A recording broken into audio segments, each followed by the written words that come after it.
السلام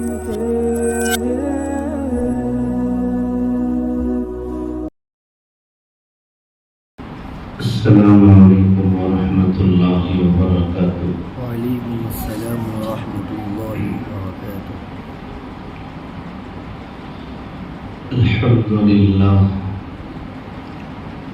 الحمد للہ الذی انزل الفرقان علی عبده لیکون للعالمین نذیرا۔ الحمد للہ الذی خلق كل شيء فقدره تقديرا،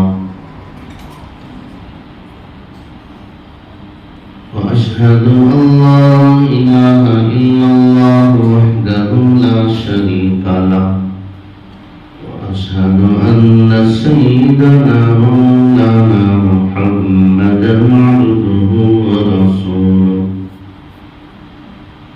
أما بعد فأعوذ بالله من الشيطان الرجيم. بسم الله الرحمن الرحيم.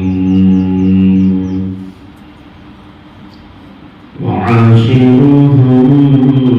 بالمعروف. وقال تعالى: واذكر في كتاب مريم إذ انتبذت من أهلها مكانا شرقيا. صدق الله العظيم.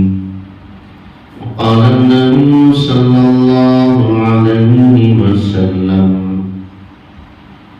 الدنيا كلها متاع، وخير متاع الدنيا المرأة الصالحة.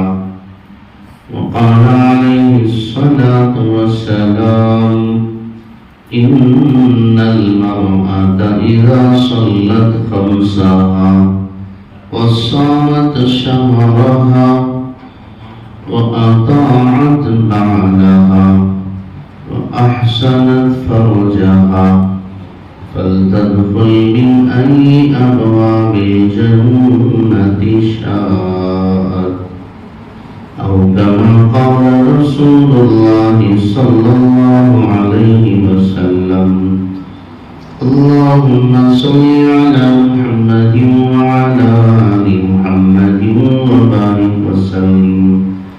اللهم بارك على محمد وعلى آل محمد وبارك وسلم وسلم تسليما كثيرا كثيرا.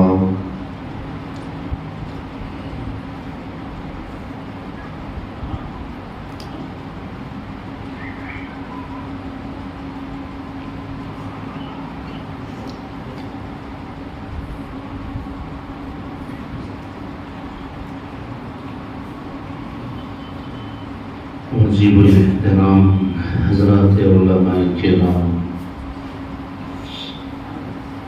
عزیز طلبہ، میری محترم ماں اور بہنوں، میں سب سے پہلے اللہ رب العزت کی بارگاہ میں سجدہ شکر ادا کرتے ہوئے میرے اور آپ کے آقا حضرت محمد مصطفیٰ صلی اللہ علیہ وسلم کی خدمت اعلیٰ و اقدس میں ہدیہ درود و سلام پیش کرتے ہوئے اپنی بات کا آغاز کرتا۔ آج کا یہ اجلاس بالخصوص مستورات سے متعلق ہے۔ بطور خاص میں اپنی تشریف لائی ہوئی ماں اور بہنوں سے گزارش کرتا ہوں اور ان کی توجہ چاہتا ہوں۔ میری بہنوں، آپ حضرات کی عزت، آپ کی شرافت، آپ کی فضیلت اور آپ حضرات کی عظمت اس سے بڑھ کر کچھ اور نہیں ہو سکتی کہ اس امت کی تبلیغ کا آغاز دین اسلام اور شریعت محمدیہ صلی اللہ علیہ وسلم کی ابتدا وہ کسی اور سے نہیں، وہ آپ ہی حضرات کے جماعت سے تعلق رکھنے والی ایک مقدس خاتون حضرت سیدہ خدیجہ الکبریٰ رضی اللہ تعالی عنہا سے شروع ہوتی ہے۔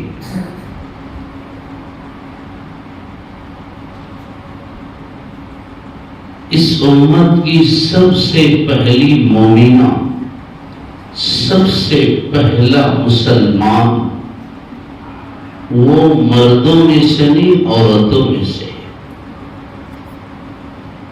قرآن مجید کی 5 آیتیں جو سب سے پہلے نازل ہوئی تھی، ان آیتوں کو یاد کر کے سیدھے حضور اکرم صلی اللہ علیہ وسلم غار حرا سے نکل کر حضرت سیدہ خدیجہ طاہرہ رضی اللہ عنہا کے گھر تشریف لے جاتے، جو آپ کی اہلیہ محترمہ تھی، ام المؤمنین ہیں۔ حضرت خدیجہ رضی اللہ تعالی عنہا دور سے دیکھتی ہیں کہ حضور اکرم صلی اللہ علیہ وسلم کی وہ کیفیت نہیں ہے، اور آپ ڈرے ہوئے ہیں، سہمے ہوئے ہیں، خوف زدہ ہیں، پسینے سے شرابور ہیں۔ سمجھ گئی کہ آج کوئی واقعہ ضرور پیش آیا ہے۔ رسول اللہ صلی اللہ علیہ وسلم سیدھے گھر کے اندر داخل ہوئے اور فرمایا، زملونی یا خدیجہ، زملونی یا خدیجہ، اے خدیجہ مجھے کمبل اوڑھا دے، مجھے کمبل اوڑھا دے، میں سونا چاہتا ہوں، آرام کرنا چاہتا ہوں۔ بڑی سمجھدار خاتون تھی خدیجہ رضی اللہ عنہا، انہوں نے کچھ نہیں پوچھا، سیدھے حضور اکرم صلی اللہ علیہ وسلم کو بستر پر لائی اور آپ کو تھوڑی دیر چھوڑ دیا آرام کرنے کے۔ دیکھتی ہیں حضرت خدیجہ رضی اللہ عنہا آپ کا جسم پھڑک رہا ہے، آپ کے جسم اطہر پر لرزہ طاری ہے، کانپ رہے ہیں، بالکل اس طرح جس طرح بکری کے بچے کو ذبح کرنے کے بعد جب اس کی کھال کو نکالا جاتا ہے تو ابھی تھوڑی بہت جان باقی ہوتی ہے، تو جس طرح وہ جانور تڑپنے اور کانپنے لگتا ہے۔ تھوڑی دیر گزری، حضرت خدیجہ رضی اللہ عنہا آپ کے سر اقدس کے پاس بیٹھ کر پوچھنے لگی، میرے سرتاج آخر کیا معاملہ پیش آیا؟ آپ اتنا ڈرے ہوئے کیوں ہیں؟ آپ پر یہ گھبراہٹ، یہ لرزاہٹ کیوں طاری ہے؟ رسول اللہ صلی اللہ علیہ وسلم نے فرمایا، یا خدیجہ لقد خشیت علی نفسی، اے خدیجہ مجھے اپنی جان کا خوف اور خطرہ محسوس ہو رہا ہے، کہیں یہ درد، یہ تکلیف میری جان نہ لے۔ حضرت خدیجہ رضی اللہ عنہا نے بڑے ادب کے ساتھ پوچھا، یا رسول اللہ صلی اللہ علیہ وسلم آپ کو یہ ڈر کیسا، یہ خوف جان کا یہ خطرہ آپ کیوں محسوس کرتے؟ آخر کیا وجہ ہے؟ حضور اکرم صلی اللہ علیہ وسلم نے وہ سارا واقعہ سنایا۔ جبرائیل علیہ السلام تشریف لائے تھے اور انہوں نے سلام کیا، قرآن کی آیتیں لے کر آئے تھے۔ جبرائیل کو ان کی اصلی حیات اور شکل میں حضور اکرم صلی اللہ علیہ وسلم نے پہلی بار دیکھا تھا۔ وہ سارا واقعہ سنایا۔ میں اس ساری تفصیلات کو چھوڑ کر اصل مضمون پر آ رہا ہوں تو حضرت خدیجہ رضی اللہ عنہا تسلی دیتی ہے حضور اکرم صلی اللہ علیہ وسلم کو۔ اس موقع پر آپ کی ہمت افزائی، حوصلہ افزائی فرماتے ہوئے 5 جملے کہتی ہیں۔ 5 جملے، کتنے؟ 5۔ حضرات محدثین نے لکھا ہے کہ ان 5 جملوں میں حضرت خدیجہ رضی اللہ عنہا نے حضور اکرم صلی اللہ علیہ وسلم کی پوری سیرت کو جمع فرما دیا۔ پوری سیرت کو، حضور صلی اللہ علیہ وسلم کی پوری زندگی کو، آپ کے اخلاق کو، کردار کو انہوں نے ان 5 جملوں میں جمع کر دیا۔ اگر آپ حضرات غور سے سنیں گے تو 5 جملوں کے تعلق سے کہوں گا، سنیں گے غور سے؟ میں دیکھتا رہوں گا، میں پوچھتا بھی رہوں گا، سوال کروں گا، جواب بھی دے گا۔ تو پوری توجہ سے اگر آپ سنیں گے تو انشاءاللہ اللہ کی ذات سے امید ہے کہ اللہ میری زبان پر وہ باتیں لائے گا، شاید آپ کی بھی اور میری بھی، سب کی بھی اصلاح کا انشاءاللہ سامان بنے گی۔ تو غرض حضرت خدیجہ رضی اللہ عنہا نے فرمایا انک لتصل الرحم وتحمل الکلب وتقرئ الضیف وتکسب المعدوم وتعین علی نوائب الحق۔ یہ 5 جملے کہے حضرت خدیجہ رضی اللہ عنہ، فرمانے لگی یا رسول اللہ صلی اللہ علیہ وسلم آپ کیسے ہلاک ہو سکتے ہیں؟ آپ کی جان کو کیسے خطرہ محسوس ہو سکتا ہے؟ آپ کو کیسے کوئی تکلیف پہنچ سکتی ہے؟ اللہ نے آپ کے اندر وہ خوبیاں رکھی ہیں، آپ کے اندر وہ صفات ہیں۔ آپ کی سب سے پہلی خوبی یہ ہے انک لتصل الرحم۔ یا رسول اللہ صلی اللہ علیہ وسلم آپ صلہ رحمی کرتے ہیں، رشتہ داروں کے ساتھ اچھا سلوک کرتے ہیں، پھوپھی اور خالہ، چچا اور ماموں، بھائی بہن، قریبی رشتہ داروں کا حق آپ ادا کرتے ہیں، ان کے ساتھ اچھا سلوک کرتے ہیں۔ آپ کی یہ پہلی خوبی ہے، پہلی صفت ہے۔ دوسری خوبی آپ کی یہ ہے وَتَحْمِلُ الْكَلْبَ، آپ کمزوروں کے بوجھ کو اٹھا لیتے ہیں۔ جو لوگ تکلیف میں، مصیبت میں گرفتار ہیں، ان کی ذمہ داری آپ اپنے کندھوں پر اٹھا لیتے ہیں۔ کمزوروں کے بوجھ کو اٹھانا یہ آپ کے اندر ہے، یہ خوبی، یہ صفت اللہ نے آپ کے اندر رکھی ہے۔ آپ کی تیسری خوبی یہ ہے وَتَكْسِبُ الْمَعْدُومِ، آپ مقروضوں کا قرض ادا کرتے ہیں۔ جو لوگ قرض کے بوجھ کے تلے دبے ہوئے ہیں، قرض ادا نہیں کر سکتے، آپ اپنی طرف سے ان کا قرضہ ادا کرتے ہیں، ان کو راحت پہنچاتے ہیں۔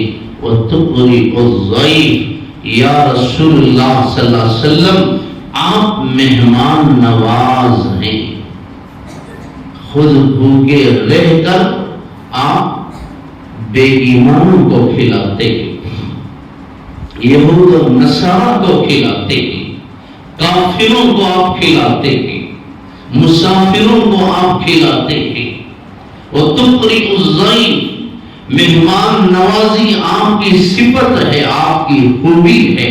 وَتُعِينُ عَلَى نَوَائِبِ الْحَقِّ، یا رسول اللہ صلی اللہ علیہ وسلم آپ حقداروں کا حق دلواتے ہیں، مظلوموں کی فریاد رسی کرتے ہیں۔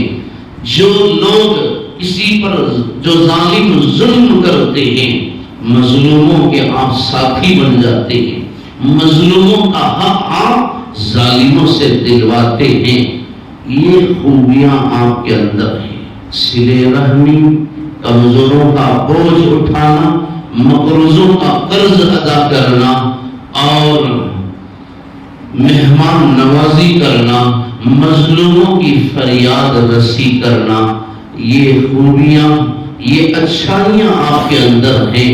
کلا واللہ لا یخزیک اللہ ابدا، ہرگز نہیں، اللہ کی قسم، جس انسان کے اندر یہ خوبیاں ہو اور یہ صفات ہو، اللہ کبھی اس کو ضائع نہیں کرے گا، اللہ کبھی اس کو ہلاک نہیں کرے گا، کبھی زندگی کے کسی مرحلے پر اسے کوئی تکلیف نہیں پہنچ سکتی، کیونکہ ان سارے لوگوں کی دعائیں اس کے ساتھ ہوتی ہیں۔ میرے عزیز طلبا، میری محترم ماں و بہنوں، قیامت تک اللہ کا یہ اصول چلتا چلا جائے گا، یہ سنت اللہ ہے، یہ اللہ کا دستور ہے۔ قیامت تک جو مسلمان مرد یا مسلمان عورت جو بھی ان اخلاق کریمانہ کو اپنا کر زندگی گزاریں گے، اللہ زندگی کے کسی مرحلے میں ان کو ناکام نہیں کرتا، کبھی اللہ ان کو ذلیل نہیں کرتا۔ یہ کہہ کر حضرت خدیجہ رضی اللہ عنہا عرض کرتی ہیں، یا رسول اللہ صلی اللہ علیہ وسلم مبارک ہو آپ کو، اللہ نے آپ کو پیغمبر بنا کر بھیجا ہے، آج آپ کی بعثت کا اظہار ہوا ہے، آج آپ کی نبوت کا اظہار ہوا ہے۔ یا رسول اللہ صلی اللہ علیہ وسلم آپ کی اس تحریک کے لیے سب سے پہلے میں تیار ہوتی ہوں، سب سے پہلے میں آپ کے پیغام کو قبول کرتی ہوں، آپ کے لائے ہوئے کلمے کو میں پڑھتی ہوں۔ تو میری محترم ماں و بہنوں، یہ آپ کے لیے سب سے بڑا اعزاز ہے، فخر کی بات ہے۔ اس امت کے اندر سب سے پہلے کلمہ پڑھنے والی وہ ایک عورت ہے، اس امت کی سب سے پہلی مسلمان وہ عورت ہے، اس امت کے لیے سب سے پہلے اپنے مال کی قربانی دینے والی وہ عورت ہے حضرت خدیجہ رضی اللہ عنہا، اور آپ اسی خدیجہ کی بیٹیاں ہیں کہ جنہوں نے اسلام کے لیے سب سے پہلے اپنے آپ کو پیش کیا، اپنا وقت لگایا، اپنا مال بھی لگایا، اور مزید عورتوں کی عزت اور عظمت میں اضافہ ہو جاتا ہے۔ آپ کو فخر ہونا چاہیے اس نسبت پر، اس امت کے لیے جہاں سب سے پہلے جہاں مال کی قربانی دینے والی ایک خاتون ہے، وہی اسلام کے لیے، اس امت کے لیے سب سے پہلے جان کی قربانی دینے والی بھی وہ بھی ایک عورت ہے، وہ مرد نہیں ہے۔ اسلام کے لیے سب سے پہلے جام شہادت نوش کرنے والی حضرت سمیہ رضی اللہ عنہا ہے۔ ابو جہل کو پتہ چلا کہ سمیہ کلمہ پڑھ چکی ہے، اس نے اپنے کارندوں کو، اپنے ساتھیوں کو جمع کیا مکہ المکرمہ کی پہاڑیوں کے درمیان۔ حضرت سمیہ رضی اللہ عنہا کو، جو بوڑھی تھی، کمزور تھی، ضعیف العمر تھی، آنکھوں کی بینائی بھی جاتی رہی، ابو جہل لا کر بڑی ذلت کے ساتھ حضرت سمیہ رضی اللہ عنہا کو زمین پر لٹاتا ہے، اور چاروں جانب 4 اونٹ کھڑا کر دیتا ہے. ادھر اونٹ کی رسی داہنے ہاتھ کو باندھ دیتا ہے, ادھر کی رسی ادھر کے ہاتھ کو, ادھر کے اونٹ کی رسی پیر کو, اور ادھر جو اونٹ کھڑا ہے اس کی نکی بائیں پیر سے باندھ دیتا ہے. چاروں طرف دونوں ہاتھ اور دونوں پیر ان کی رسی میں یہ قید ہیں, گرفتار ہیں. آ کر بڑی ذلت کے ساتھ سمیہ سے کہنے لگا رضی اللہ عنہا, اے بوڑھی عورت, اپنے بوڑھے جان پر رحم کھا, اپنے بڑھاپے پر ترس کھا. اس بڑھاپے میں تیرے جسم کے ٹکڑے ٹکڑے کر دوں گا. تو نے کلمہ پڑھ لیا, اپنے آپ پر ترس کھا, چھوڑ دے اسلام کو, محمد رسول اللہ صلی اللہ علیہ وسلم کی غلامی سے باز آ جا, ورنہ میں تیرے جسم کے ٹکڑے ٹکڑے کر دوں گا. قربان جائیں اس ماں کی جوتیوں پر. کہنے لگی ابو جہل, یہ دیکھ, یہ مکے کے پہاڑ اپنی جگہ سے ہٹ سکتے ہیں, مکے کے یہ پہاڑ اپنی جگہ سے ہل سکتے ہیں. اللہ کی قسم, سمیہ کے ایمان میں رتی برابر فرق دیا. سمیہ اپنے دین سے, محمد رسول اللہ صلی اللہ علیہ وسلم کے قدموں سے, ان کی غلامی سے ہٹنے والی نہیں ہے. یہ مکے کے پہاڑ بدل سکتے ہیں, سمیہ کے دل سے ایمان نہیں نکل سکتا. ابو جہل نے کہا دیکھ پھر تجھے سمجھاتا, اپنے بوڑھے جان پر رحم کھا, ورنہ تیرے خون کی ایسی داستان لکھوں گا کہ لوگ تجھے رہتی دنیا تک یاد کریں. سمیہ رضی اللہ عنہ نے کہا کہ ارے نادان, کس جان کا تو مجھے خوف دلاتا ہے, کس جان کے لینے سے تو مجھے ڈراتا ہے. سمیہ کی تو ایک جان ہے, اللہ کی قسم اگر 100 جانیں ہوتی تو سمیہ اسلام کے لیے 100 جانیں قربان کرتی. غرض میرے محترم بھائیوں, میں اس واقعے کو اس کی تفصیلات سے احتراز کرتے ہوئے, میں اپنی ماں اور بہنوں کی توجہ چاہتے ہوئے میں ان سے گزارش یہ کرنا چاہتا ہوں کہ آپ کو اپنی اس نسبت پر فخر ہونا چاہیے. حضرت سمیہ رضی اللہ عنہا کو ابو جہل نے شہید کر دیا. 4 جانوروں کو 4 طرف اس نے دوڑا دیا. غرض ان کی جو خونی داستان ہے, ان کی شہادت کا جو واقعہ ہے, الفاظ نہیں کہ اس کا حق ادا کیا جائے. اسلام کے لیے سب سے پہلی قربانی دینے والی ایک خاتون ہے حضرت سمیہ رضی اللہ عنہ. آپ کی نسبت, آپ کی فضیلت یہی ہے کہ آپ سمیہ کی بیٹیاں ہیں, آپ فاطمہ الزہرا رضی اللہ عنہا کی بہنیں ہیں. جس فاطمہ نے اپنی آخری سانس میں بھی پردے کا اہتمام کیا, اپنی عزت کی حفاظت کی, اپنے چہرے کو چھپایا. آپ کو اپنی نسبت پر فخر کرنا چاہیے. اسلام کے کتنے واقعات ایسے ہیں جہاں عورتوں نے قربانی دی. اللہ تعالیٰ نے ان کی قربانیوں کا ذکر کرتے ہوئے فرمایا من عمل صالحا من ذکر او انثى وهو مؤمن فلنحيينه حياة طيبة ولنجزينهم اجرهم باحسن ما كانوا يعملون.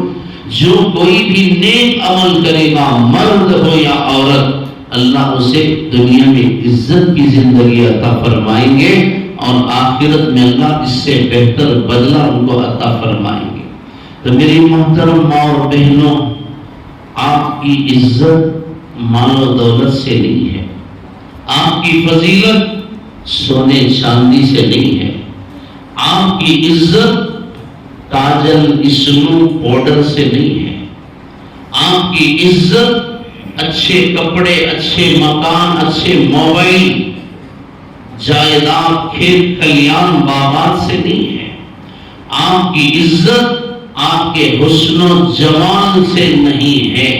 اللہ تبارک و تعالیٰ نے عورتوں کی رہنمائی کے لیے، رہبری کے لیے اللہ نے قرآن مجید میں ایسے ایسے واقعات کو ظاہر فرمایا جو قیامت تک عورتوں کی اصلاح کا سامان بنتے رہیں گے۔ بالخصوص اللہ تعالیٰ نے پورے قرآن میں صرف ایک عورت کے نام کا ذکر فرمایا ہے۔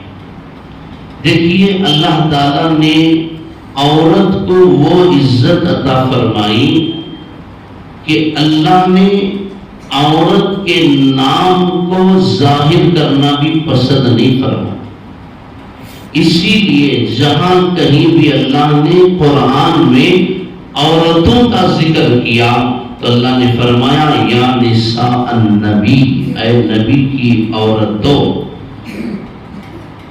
وبناتک ونساء المؤمنین، یا ایھا النبی قل لازواجک وبناتک ونساء المؤمنین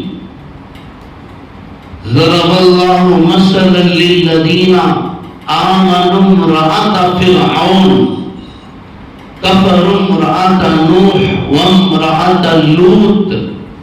اللہ تعالیٰ نے جہاں بھی عورتوں کا ذکر فرمایا، نوح کی بیوی، لوط کی بیوی، نبی کی بیویاں، نبی کی بیٹی، کہیں اللہ نے نام کا ذکر نہیں فرمایا سوائے ایک عورت کے۔ حضرات مفسرین نے لکھا ہے اللہ کو پسند نہیں کہ عام زبان پر، عام انسان کی زبان پر عورت کا نام آئے۔ اللہ نے قرآن میں عورت کے نام کو ظاہر کرنا بھی پسند نہیں کیا، عورت کے نام کو بھی چھپایا، لیکن ایک عورت کا ذکر کیا قرآن میں، بلکہ قرآن کی ایک سورت کو اللہ نے اس عورت کے نام سے منسوب فرما دیا، سورہ مریم۔ قرآن مجید کے 16ویں پارے کی سورت ہے سورہ مریم۔ اللہ تعالیٰ نے پورے قرآن میں حضرت مریم علیہ السلام کا ذکر فرمایا۔ کیوں ذکر فرمایا؟ لوگوں نے عیسیٰ علیہ السلام کو نعوذ باللہ اللہ کا بیٹا کہا، کسی نے عیسیٰ علیہ السلام کو خدا کہا۔ اللہ تعالیٰ نے فرمایا ارے نادانو، عیسیٰ میرا بیٹا نہیں ہے، عیسیٰ ذالک عیسی ابن مریم، یہ مریم کا بیٹا عیسیٰ ہے۔ اللہ تعالیٰ نے لوگوں کو بتانے کے لیے کہ عیسیٰ میری اولاد نہیں بلکہ مریم کا بیٹا ہے عیسیٰ، اس لیے اللہ تعالیٰ نے حضرت مریم علیہ السلام کے نام کا ذکر فرمایا، اور حضرت مریم علیہ السلام کی پوری زندگی کو، پوری سیرت کو قرآن کا حصہ بنایا تاکہ قیامت تک کی عورتوں کے لیے یہ نمونہ بنے، اس سے عورتیں سبق حاصل کریں۔ حضرت مریم علیہ السلام کا قصہ کیا ہے؟ اللہ فرماتے ہیں وَاذْكُرْ فِي الْكِتَابِ مریم، اے میرے حبیب صلی اللہ علیہ وسلم، آپ اپنی امت کو مریم علیہ السلام کا قصہ سنائیے، واقعہ سنائیے، مریم کی کہانی اور داستان بیان کیجئے۔ کیا قصہ؟ اِذِ انتبذت من اہلہا مکانا شرقیا۔ حضرت مریم علیہ السلام آج جہاں بیت المقدس ہے، مسجد اقصیٰ، جس کی حفاظت کے لیے ہمارے مسلمان ماں اور بہنیں، نوجوان بچے شہید ہو رہے ہیں، مسجد اقصیٰ کے بالکل قریب میں، اس کے قرب و جوار میں، اس کے ماحول میں ایک کمرے کے اندر حضرت مریم علیہ السلام رہتی تھی۔ غسل کرنے کے لیے حضرت مریم علیہ السلام، ان کے والد کا باغ تھا، حضرت عمران علیہ السلام ان کے والد ہیں، مسجد اقصی بیت المقدس کے قریب ان کے والد کے کھجور کا باغ تھا۔ اذن تبذت من اہلھا مکانا شرقیہ، حضرت مریم علیہ السلام غسل کرنے کے لیے والد محترم کے باغ کے اندر گئی۔ باغ کے اندر نہانے کا انتظام تھا، حمام تھا، غسل کرنے کے لیے گئی۔ فاتخذت من دونهم حجابا فارسلنا الیہا روحنا فتمثل لها بشرا سویا، پردہ کر کے حضرت مریم علیہ السلام غسل کرنے لگی، نہانے لگی۔ اچانک پردہ ہٹاتی ہیں تو سامنے ایک حسین، خوبصورت، جمیل نوجوان کھڑا ہے۔ فاتخذت من دونهم حجابا فارسلنا الیہا روحنا، جیسے ہی پردہ ہٹایا، حمام کا دروازہ کھولا تو سامنے کون کھڑا ہے؟ خوبصورت، حسین و جمیل نوجوان کھڑا ہے۔ ڈر گئی، سہم گئی، پریشان ہو گئی۔ اللہ تعالیٰ فرماتے ہیں ہم نے اپنے پیغمبر کو، اپنے قاصد کو، اپنے فرشتے کو فتمثل لها بشرا سویا، ایک انسان کی شکل میں بھیج دیا۔ کہاں؟ مریم کے حمام کے سامنے اس فرشتے کو انسانی شکل دے کر کھڑا کر دیا۔ حضرت مریم علیہ السلام پریشان ہو گئی، اکیلی گئی تھی باغ کے اندر نہانے کے لیے، لیکن یہ نوجوان یہاں کھڑا ہے۔ کہنے لگی قالت انی اعوذ بالرحمن منک ان کنت تقیا، فرمانے لگی رحمان کی پناہ، تو کون ہے؟ میں تجھے جانتی نہیں، اگر تیرے اندر اللہ کا خوف ہے، اگر تھوڑا بھی تجھے اللہ کا ڈر ہے تو یہاں سے دور ہو جا، یہاں سے چلا جا۔ قال انما انا رسول ربی لأہب لک غلاما زکیا، جیسے ہی خاتون نے، مریم نے کہا کہ اللہ سے ڈر، میں ایک نوجوان لڑکی ہوں، عورت ہوں، نہانے کے لیے آئی ہوں، اور تو یہاں آ کر کھڑا ہو گیا۔ جیسے ہی اللہ کا نام انہوں نے لیا، اللہ کا واسطہ دیا، فرشتہ اپنی حقیقت کو ظاہر کر دیتا ہے۔ میں انسان نہیں ہوں، میں تیری عصمت ریزی کے لیے نہیں آیا، میں تیری عزت کو داغدار کرنے کے لیے نہیں آیا، میں تیرے جسم پر ہاتھ ڈالنے کے لیے نہیں آیا، تو پریشان نہ ہو۔ قال انما انا رسول ربک، میں فرشتہ ہوں، اللہ کی جانب سے تیرے پاس بھیجا گیا۔ کیوں آیا ہوں؟ لأہب لک غلاما زکیا، تجھے ایک حلیم، بردبار، سلیم الطبع، سلیم الفطرت، نیک بخت لڑکے کی خوشخبری سنانے کے لیے آیا۔ کس لیے آیا ہوں؟ نیک بخت بچے کی خوشخبری سنانے کے لیے آیا ہوں۔ قالت انا یکون لی ولد ولم یمسسنی بشر ولم اک بغیا، کہنے لگی کیا بکواس کرتے ہو، کیا کہتے ہو، مجھے لڑکا ہوگا، مجھے اولاد ہوگی، آج تک کسی مرد نے مجھے ہاتھ بھی نہیں لگایا۔ انا یکون لی ولد، مجھے بچہ کیسے ہوگا؟ ولم یمسسنی بشر، آج تک کسی مرد نے مجھے چھوا نہیں۔ ولم اک بغیا، اور میں بدکار بھی نہیں۔ بچہ دو ہی طریقے سے ہو سکتا ہے، ایک یا تو نکاح ہو یا عورت بدکار ہو۔ نہ میرا نکاح ہوا، نہ میری شادی ہوئی ہے، اور نہ ہی میں بدکار اور بے حیا ہوں۔ وَلَمْ يَمْسَسْنِي بَشَرٌ، کسی انسان نے مجھے چھونا تو بہت دور کی بات، کسی بشر کا، کسی مرد کا میرے قریب سے گزر بھی نہیں ہوا۔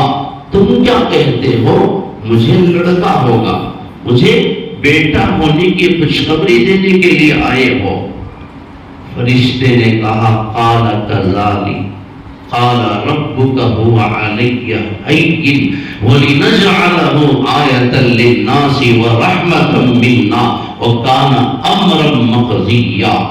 فرشتے نے کہا ایسا ہی ہوگا، تجھے لڑکا ہوگا، یہ کسی اور کا نہیں، یہ اللہ کا فیصلہ ہے، یہ اللہ کا ارادہ ہے۔ اور اللہ کی قدرت ایسی ہے، جب وہ کسی چیز کو وجود میں لانا چاہتا ہے، انما امرہ اذا اراد شیئا ان یقول لہ کن فیکون، جب وہ کسی چیز کو وجود میں لانا چاہتا ہے تو بس وہ کہتا ہے کہ ہو جا تو وہ ہو جاتا ہے۔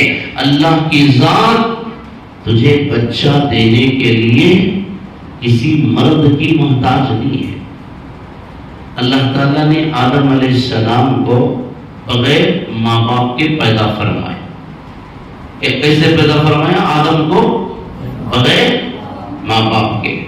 حضرت حوا علیہ السلام کو اللہ نے بغیر ماں کے پیدا کی۔ حضرت عیسیٰ علیہ السلام کو بغیر باپ کے پیدا کیا۔ سارے انسانوں کو ماں باپ کے ذریعے سے پیدا کیا۔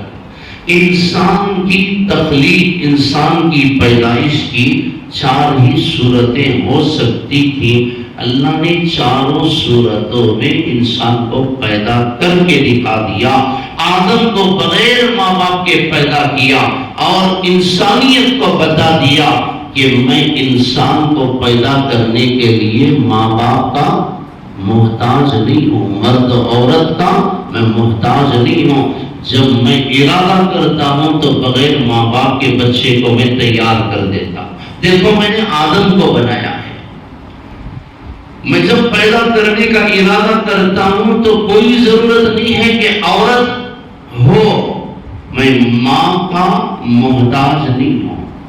دیکھو میں نے حوا کو بغیر ماں کے آدم کے پسلی سے پیدا کر دیا، اور عیسیٰ کو بغیر باپ کے پیدا کیا۔ اللہ نے یہ بتایا کہ میں بچے کو پیدا کرنے کے لیے کس کا محتاج نہیں؟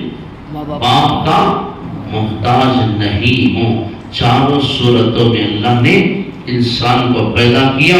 فرشتے نے کہا قال كذلك قال ربك هو علي هين، یہ تیرے رب کا فیصلہ ہے اور تیرے رب پر یہ بہت آسان ہے، تجھے بچہ ہوگا، تجھے لڑکا پیدا ہوگا، اور اس بچے کو اللہ بڑی عزت عطا کرے گا۔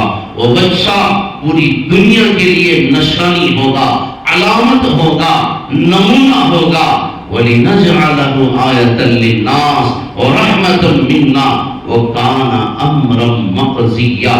فرشتے نے کہا کہ مریم اب تم مان یا نہ مان، یہ فیصلہ ہو چکا ہے، اللہ نے یہ فیصلہ کر دیا ہے، چاہے تو اس فیصلے کو تسلیم کر یا نہ کر۔ اب فرشتے نے کیا کیا؟ پھونک ماری، حضرت مریم علیہ السلام کے سینے پر پھونک ماری۔ فحملته فانتبذت به مکانا قصیا، جیسے ہی فرشتے نے پھونک ماری حضرت مریم علیہ السلام حاملہ ہو گئی، پیٹ سے بچہ پیٹ کے اندر آ گئی۔ اللہ کی قدرت ہے، اس کا غیبی نظام ہے۔ فحملته فانتبذت به مکانا قصیا، جیسے ہی حاملہ ہوئی بہت پریشان ہوئی، باغ کے اندر تھی، آئی ایک کھجور کے درخت کے پیڑ کے ساتھ ٹیک لے کر بہت ہی مایوس ہو کر، روتے ہوئے، پریشان ہو کر ٹیک لے کر سر پہ ہاتھ رکھی بیٹھ گئے۔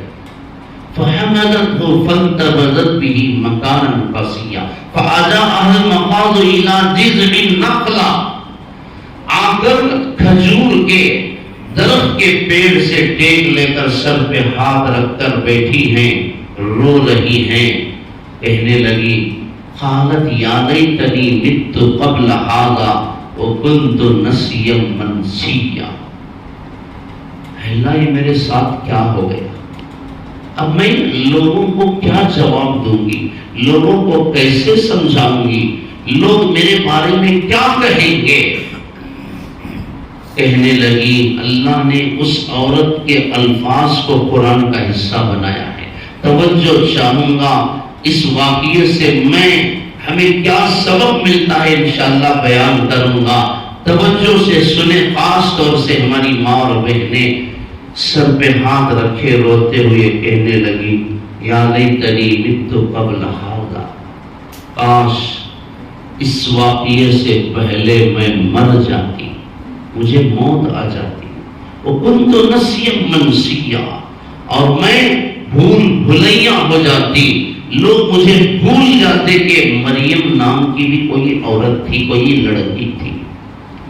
میری ماں اور بہنوں، قرآن کی یہ آیت بتاتی ہے عورت کے لیے سب سے بڑا زیور، عورت کے لیے سب سے بڑی چیز اس کی عزت ہے، اس کی عصمت ہے، اس کا اپنا جسم ہے، اس کی عزت ہے۔ عورت کے لیے مال زیور بڑی چیز نہیں ہے، حسن و جمال بڑی چیز نہیں ہے، عورت کے لیے سب سے قیمتی چیز اس کی عزت ہے، اس کی عصمت ہے۔ سب سے بڑی دولت عورت کے لیے اس کی اپنی جان ہے، اس کی اپنی عزت ہے۔ لیکن آج افسوس ہے کتنی آج ہماری نوجوان بہنوں کی یہ دولت لٹ رہی ہے، کتنی آج ہماری ان نوجوان بہنوں کی عزت آج داؤ پر لگ چکی ہے، کس طرح آج ہماری بہنوں کی، نوجوان بیٹیوں کی، نوجوان لڑکیوں کی عزت داؤ پر لگ چکی ہے۔ اسلام کبھی علم کا مخالف نہیں رہا، اسلام کی شروعات، اسلام کی ابتدا اقرا سے ہوئی ہے کہ پڑھو اور پڑھاؤ۔ لیکن میری بہنوں، افسوس ہے اس علم پر، اس پڑھائی پر، جو علم، جو ایجوکیشن، جو پڑھائی ہماری بچیوں کی عزت کا سودا کر۔ ہم ضرور اپنی بچیوں کو پڑھائیں، ڈاکٹر بنائیں، انجینئر بنائیں، سائنسدان بنائیں، ان کو جو بنانا چاہتے ہیں بنائیں، لیکن وہ علم کیا علم ہے جس علم کے لیے ہماری بچیوں کی عزت قیمت پر لگ جائے۔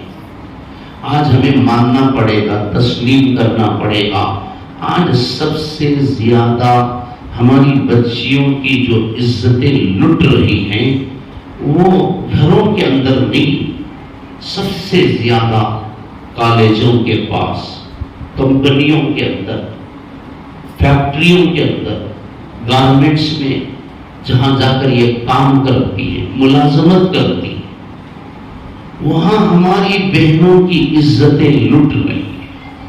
پورے ملک کے اندر یہ اسکیمیں چل رہی ہیں، سازشیں رچائی جا رہی ہیں، اور ہر دن لوگ اس کے پیچھے کام کر رہے ہیں۔ آپ سیرت کا جلسہ منعقد کرنے کے لیے آپ نے کیا محنت کی ہوگی، جو روزانہ اسلام دشمن تنظیمیں، جماعتیں اس کے پیچھے کام کر رہی ہیں۔ ان کا واحد مقصد یہی ہے، ان کا کام یہی ہے کہ جاؤ کالجوں اور کمپنیوں کے پاس، مسلمان لڑکیوں کو پٹاؤ، عشق کے جال میں ان کو پھنساؤ اور ان سے شادی رچاؤ، 2-3 مہینے ان کے ساتھ زندگی کر کے حاملہ کر کے ان کو چھوڑ دو، ان کی دنیا بھی برباد ہو جائے گی، ان کی آخرت بھی برباد ہو جائے گی۔ اور آج افسوس کی بات ہے کہ آج ہماری بہنیں صرف ماں باپ کو نہیں، اپنے خاندان کو نہیں، بلکہ دین اسلام اور اللہ اس کے رسول کو چھوڑ کر جا رہی ہیں، لاکھوں کی تعداد میں جا رہی ہیں۔ اور اسلام دشمن تنظیمیں ایسے لڑکوں کے لیے، ایسے جوڑوں کے لیے ہوٹل کا انتظام کرتے ہیں، پیسے کا انتظام کرتے ہیں، ان کے لیے راشن کا انتظام کرتے ہیں، گھر کا انتظام کرتے ہیں۔ بس مسلمان لڑکیوں کی عزتوں کو لوٹو، ان کی عصمتوں کو تباہ کرو۔ آج پورے ملک کے اندر یہ تحریک چل رہی ہے۔ میری ماں اور بہنیں، آپ کا سب سے بڑا فرض اور ذمہ داری یہی ہے کہ آپ اپنی بچیوں کی عزتوں کو بچائیں۔ اللہ نے آپ کو سب سے بڑی جو دولت دی ہے، اس دولت کی حفاظت کریں، چاہے اس دولت کی حفاظت کے لیے تمہیں غربت کی زندگی کیوں نہ گزارنے پڑے، تمہیں روکھا سوکھا کھا کر فقر و فاقے کی زندگی کیوں نہ گزارنی پڑے۔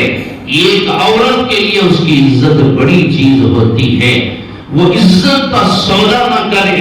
دیکھیے مریم علیہ السلام کیا کہتی ہے، یا لیتنی مت قبل ھذا وکنت نسیا منسیا، کاش میں مر جاتی، میرے ساتھ یہ کام نہ ہوتا۔ ایک شریف عورت، ایک عزت دار عورت مرنا تو پسند کرے گی، لیکن اپنی عزت کا سودا کرنا وہ پسند نہیں کرے۔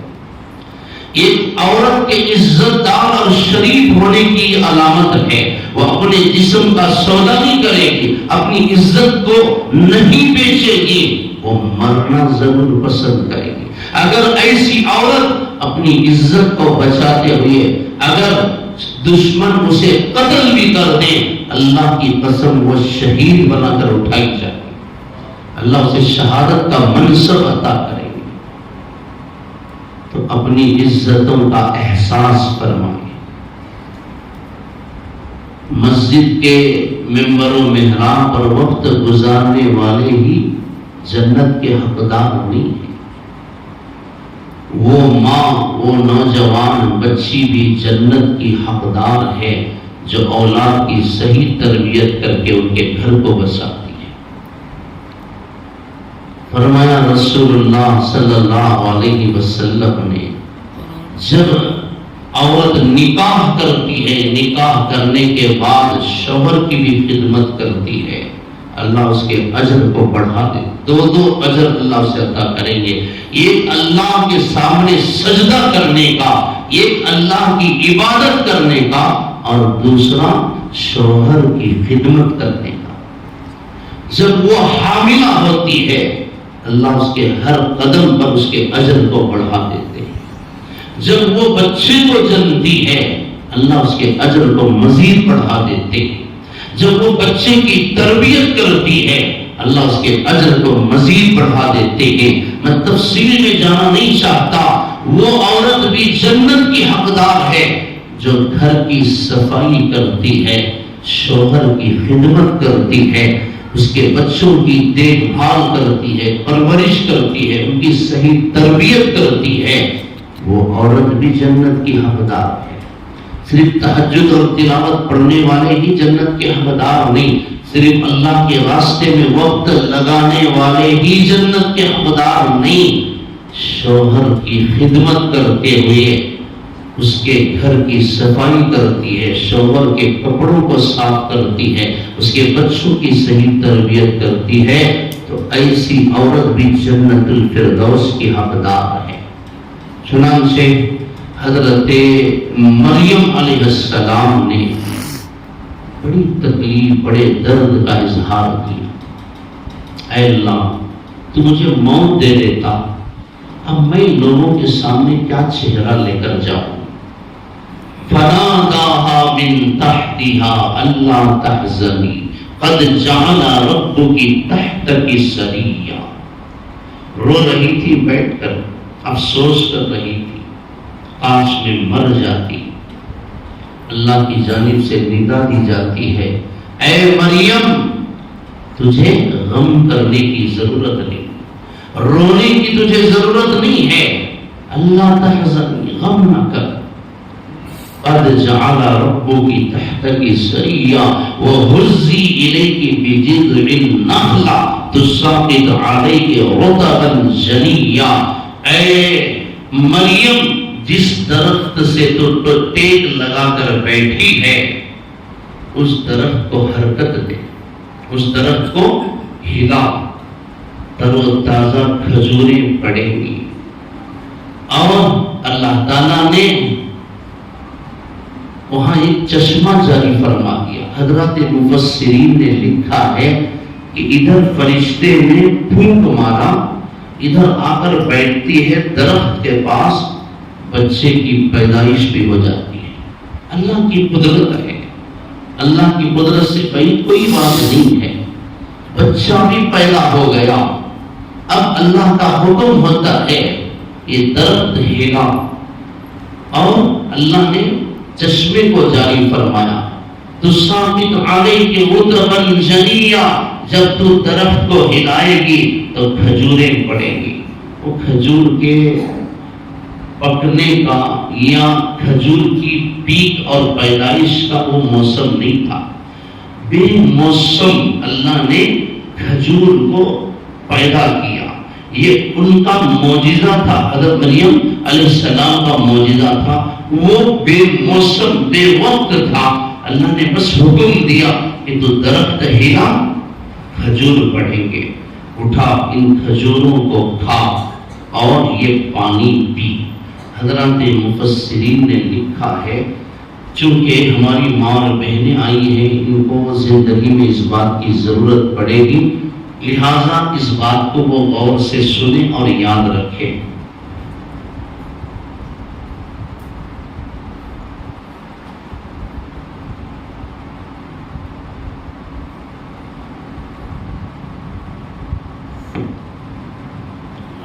اللہ تعالیٰ نے حضرت مریم علیہ السلام کو جب بچہ پیدا ہوا تو کیا کھانے کا حکم دیا؟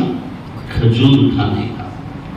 تو لکھا ہے حضرات مفسرین نے، بچہ جننے والی عورت کے لیے سب سے بہترین غذا کھجور ہے۔ حاملہ عورت کو خاص طور سے جب وہ وضع حمل، بچے کی پیدائش کا جو وقت ہوتا ہے، بچہ پیدا ہونے کے بعد سب سے پہلے اس کے لیے سب سے بہترین غذا کھجور ہوتی ہے۔ تو اللہ نے حکم دیا کھجور کھا، پانی پی، اس سے تجھے تقویت ملے گی، اس سے تیری، چونکہ تو موت کے منہ میں جا کر آئی ہے۔ ماں بچے کو پیدا کرتے ہوئے موت کے منہ میں چلے جاتی، موت کی دہلیز پر دستک دیتی ہے۔ ابھی 10 دن پہلے بنگلور میں ایک خاتون بچے کو جنتے جنتے، بچے کا جب اس کی ولادت، اس کی پیدائش کا وقت آیا، ادھر بچہ پیدا ہو گیا، ادھر ماں کی موت ہو گئی۔ تو ماں بچے کو پیدا کرتے ہوئے موت تک پہنچ جاتی ہے، تو بڑی کمزوری، بڑی تکلیف ہوتی ہے، بڑے درد و کرب سے وہ گزرتی ہے۔ تو اس موقع پر اس عورت کے لیے سب سے بہترین جو غذا ہے وہ کھجور ہے، اسے کھجور کھلایا جائے، دودھ پلایا جائے، یہ اس کے لیے بہترین غذا ہے۔ تو بہرحال اللہ تعالیٰ نے حکم دیا، فناداها من تحتها الا تحزني قد جعل ربك تحتك سريا وهزي اليك بجذع النخلة تساقط عليك رطبا جنيا فكلي واشربي وقري عينا، اے مریم کھا کھجوروں کو، پانی پی، آنکھوں کو ٹھنڈی رکھ، رو نہیں۔ فَإِمَّا تَرَئِنَّ مِنَ الْبَشَرِ فَكُلِي وَاشْرَبِي وَقَرِّي عَيْنًا، پانی پی، رونا بند کر دے، رو نہیں، آنسو مت بہا، فکر کرنے کی ضرورت نہیں. اب اٹھا بچے کو لے کر چل شہر کے اندر. باغ کے اندر آئی تھی، اب چل بیت المقدس مسجد اقصی کے اندر. فَإِمَّا تَرَئِنَّ مِنَ الْبَشَرِ أَحَدًا، اگر کوئی بندہ تجھے ملے اور تجھ سے کچھ پوچھے اور بچے کو دیکھ کر تجھ سے سوال کرے تو کہہ دینا فَقُولِي إِنِّي نَذَرْتُ لِلرَّحْمَنِ صَوْمًا فَلَنْ أُكَلِّمَ الْيَوْمَ إِنسِيًّا، تو کہہ دینا کہ آج میرا روزہ ہے، میں کسی سے بات نہیں کروں گی. حضرات مفسرین نے لکھا ہے کہ پچھلی امتوں کا روزہ بات کرنے سے بھی ٹوٹ جاتا. ہم بھول کر کھا بھی لیتے ہیں تو روزہ نہیں ٹوٹتا، لیکن اگر وہ بات کرتے تو روزہ ٹوٹ جاتا. یا حضرات مفسرین نے یہ لکھا ہے کہ پہلے زمانے میں لوگ منت مانگتے تھے کہ آج میں بات نہیں کروں گا، آج میں بات نہیں کروں گی، شام تک منت ہوتی تھی. تو اللہ نے حکم دیا کہ اے مریم اگر تجھ سے کوئی پوچھے بچے کے تعلق سے تو فقولی انی نذرت للرحمن صوما، آج میں نے اللہ کے لیے روزے کی منت مانگی ہے. فلن اکلم اليوم انسیا، آج میں کسی سے بات نہیں کروں گی. فاتت به قومها تحمل، شہر کے اندر آئی بچے کو لے کر. اب سارا گاؤں جمع ہو گیا، سارے لوگ جمع ہو گئے. لوگ تمہارے اچھے کاموں کی تعریف ہرگز نہیں کرتے، تمہاری برائی چھوٹی بھی ہوتی ہے تو اسے بہت بڑا بنا کر لوگوں کے سامنے اسے پیش کرتے ہیں. لوگ تمہاری اچھائیوں کے تذکرے کم کرتے ہیں. شریعت کا حکم ہے کسی انسان کے اندر 90 برائیاں ہیں، ایک خوبی ہے تو 90 کو چھپاؤ، ایک خوبی کا ذکر کرو. لیکن آج کا الٹا معاشرہ ایسا ہے، کسی انسان کے اندر 90 خوبیاں ہیں، ایک برائی ایک خامی ہے تو لوگ 90 خوبیوں پر پردہ ڈالتے ہیں، ایک برائی کا ذکر کرتے ہیں. تو فَأَتَتْ بِهِ قَوْمَهَا تَحْمِلُ، جیسے ہی شہر کے اندر سارا گاؤں جمع ہو گیا اور لوگوں نے کہا آؤ آؤ دیکھو، تہجد پڑھتی تھی، سجدے کرتی تھی، پردہ کرتی تھی، بڑی نیک باتیں کرتی تھی. دیکھو دیکھو اس متقیہ کو، دیکھو اس پرہیزگار کو، دیکھو اس تہجد گزار کو، دیکھو بچے کو اٹھا کر لائی. قالوا یا مریم لقد جئت شیئا فریا، گاؤں والوں نے کہا اے مریم یہ تو نے کیا کیا، کیا تو عزت بیچ کر آئی ہے، کیا تو عصمت کو دار دار کر کے آئی ہے. کہنے لگے یا اخت ہارون ما کان ابوک امرأ سوء وما کانت امک بغیہ، تیرے ماں باپ ایسے نہیں تھے، نہ تیرا باپ ایسا تھا نہ تیری ماں، تیرے ماں باپ تو بڑی عزت دار تھے. قرآن کی یہ آیت بتاتی ہے اگر آج نوجوان نسل، خاص طور سے نوجوان بیٹی جب غلط قدم اٹھاتی ہے تو بے عزتی ماں باپ کی ہوتی ہے. حضرات مفسرین نے لکھا جو نوجوان بچی نظروں کو اٹھا کر سینہ تان کر چلتی ہے اس کے ماں باپ نظریں جھکا کر سر جھکا کر شرمندگی کے ساتھ چلتے ہیں. جو بچی نظریں جھکا کر سینے کو چھپا کر عاجز بن کر چلتی ہے اس کے ماں باپ سینہ تان کر چلتے ہیں. میری نوجوان بہنوں ایسی حرکت نہ کرو، ایسا کام نہ کرو جس کی وجہ سے اسلام کو شرمندہ ہونا پڑے، تمہارے ماں باپ کو سر جھکانے کی نوبت آئے. ایسا قدم نہ اٹھاؤ جس کی وجہ سے قوم اور ملت پر کوئی حرف آئے، محمد رسول اللہ صلی اللہ علیہ وسلم کی شریعت پر کوئی انگلی اٹھائے. آپ کے لیے سب سے بڑی قیمتی دولت آپ کا کردار ہے. آج مسلمان بچیوں کو، عورتوں کو اپنے کردار پر توجہ کرنا چاہیے. جب تمہارا کردار اچھا رہے گا تو یاد رکھنا تمہارے پیٹ سے تمہاری گود سے اولیاء اللہ جنم لیں گے, علماء پیدا ہوں گے, قوم کے رہبر پیدا ہوں گے, مسجد کے امام پیدا ہوں گے, حافظ قرآن اور عالم دین پیدا ہوں گے.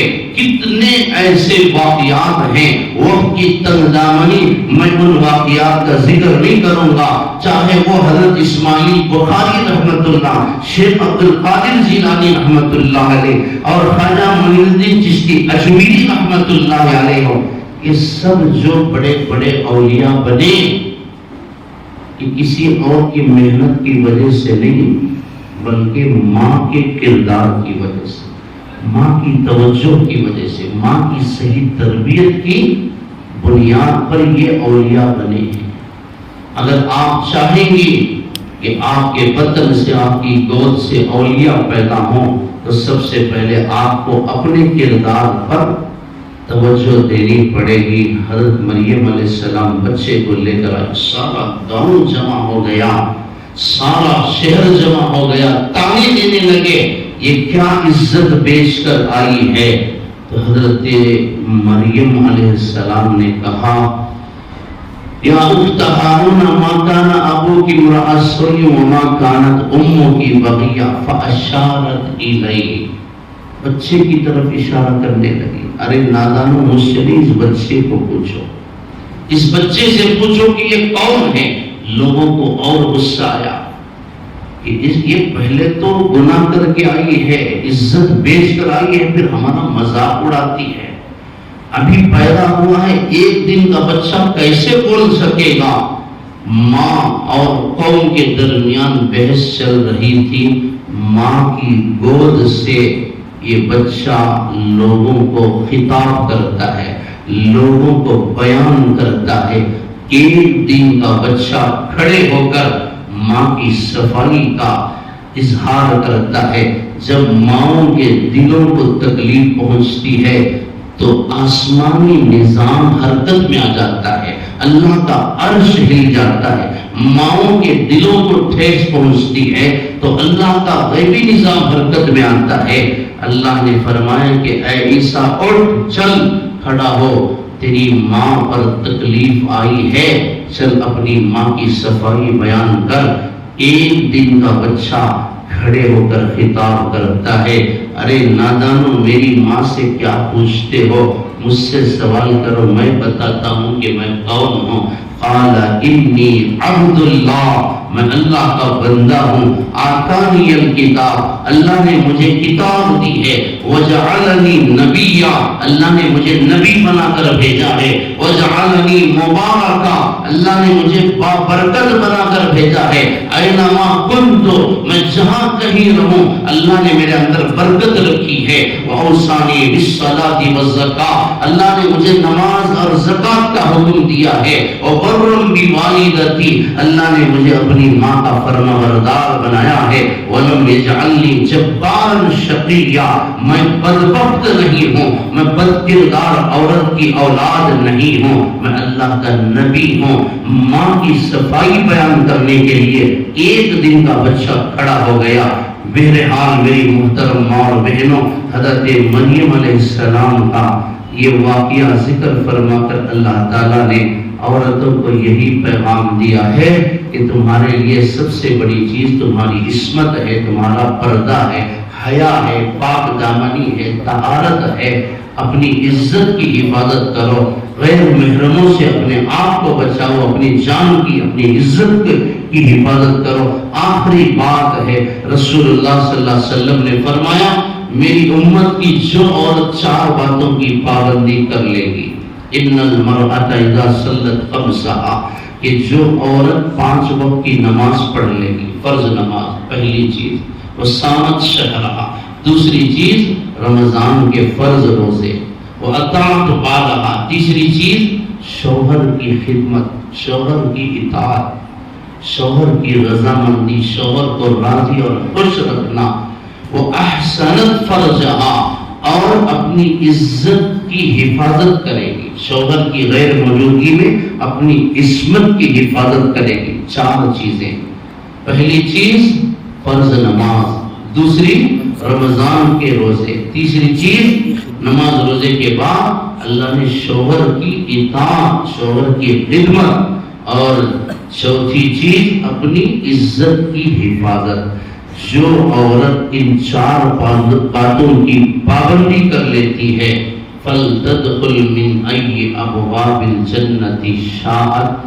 رسول اللہ صلی اللہ علیہ وسلم فرماتے ہیں میں اس بچی سے وعدہ کرتا ہوں، میری امت کی اس عورت سے میں وعدہ کرتا ہوں کہ جنت کے 8 دروازوں میں سے جس دروازے سے چاہے جنت کے اندر داخل ہو جائے. جو عورت 4 باتوں کی پابندی کرے گی. میری آئی ہوئی ماں اور بہنوں سے میں گزارش کروں گا، ایک مختصر سا نصاب ہے، آج کے اس اجلاس سے آپ یہی پیغام لے کر جائیں. خود بھی اپنے آپ کی حفاظت کریں، اپنی نوجوان بیٹیوں کی نگرانی کریں، ان کی حفاظت کریں. خاص طور سے نوجوان بھائی، ان کے ماں باپ بچیوں کو ضرور پڑھائیں، لیکن خود جائیں کالج کو چھوڑنے کے لیے، خود کالج سے لے کر آئیں، خود کمپنیوں کو چھوڑنے. حالانکہ ملازمت کی ذمہ داری اسلام نے عورت پر نہیں ڈالی ہے، لیکن چونکہ بہت سارے لوگ، بہت ساری ہماری بہنیں ملازمت کرتی ہیں. لیکن سب سے بڑی چیز ماں باپ کو اس کا احساس ہونا چاہیے کہ کہیں ہماری بچی کی عزت داؤں پر نہ لگے. خاص طور سے اس کی فکر کریں اور ان 4 باتوں کی پابندی کریں. نمازوں کا اہتمام ہو، روزے کا اہتمام ہو. گھر آپ کے اچھے اخلاق سے آباد ہوتے ہیں. یاد رکھنا، مال سے کبھی گھر آباد نہیں ہوتے، مال سے گھر تعمیر ہوتے ہیں، لیکن گھر آباد ہوتے ہیں اچھے اخلاق سے. اپنے اخلاق کو سدھارو. تمہارے اخلاق اگر سدھر جائیں سارا خاندان سدھر سکتا ہے. ایک مرد کی اصلاح ایک فرد کی اصلاح ہے، لیکن ایک عورت کی اصلاح پورے خاندان، پورے قبیلے، پورے محلے، پورے شہر کی اصلاح ہے. اللہ کرے کہ آج کے اس اجلاس سے یہی مقصد حاصل ہو. آئی ہوئی ہماری ماں اور بہنوں کو اللہ تعالی حضرت خدیجہ الکبریٰ رضی اللہ عنہا کی سیرت نصیب فرمائے. حضرت عائشہ رضی اللہ عنہا کا علم اور ان کا زہد، ان کا تقوی، طہارت نصیب فرمائے. حضرت سمیہ رضی اللہ عنہا کا جذبہ شہادت نصیب فرمائے. حضرت فاطمہ الزہرا رضی اللہ عنہا کی حیا اور پاک دامنی نصیب فرمائے. اللہ تعالی یہاں تمام جمع ہوئے احباب کو دین دنیا کی عزتیں، برکتیں، رفعتیں، سعادت نصیب فرمائے. وآخر دعوانا الحمدللہ رب العالمین.